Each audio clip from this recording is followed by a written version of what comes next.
பாம்புக்கு அடி விட்டுச்சுங்க, மஞ்சள் பொடி போடணுமே. தெரியுதா? இந்த பாம்புக்கு அடி விட்டுச்சு, மஞ்சள் பொடி போட்டு கொண்டு போய் விடணும். இது அடி விட்டு தெரியுதா? ஒரு வீட்டில் அடிச்சிட்டாங்க.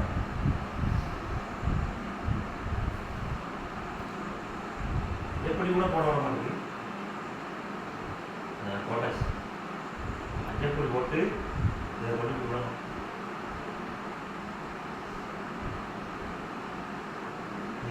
ஒரு வீட்டில் அனுப்பிச்சு விட்டாங்க. நான் அந்த மஞ்சள் பொடி போட வந்தேன். மஞ்சள் பொடி போடணும்.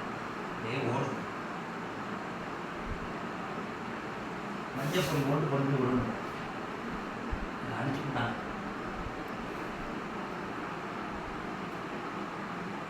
போட்டாச்சு. இது அடிவட்டுக்கு இது ஒரு வீட்டில் வச்சு கம்ப்யூட்டர் அடிச்சிட்டாங்க. மஞ்சள் பொடி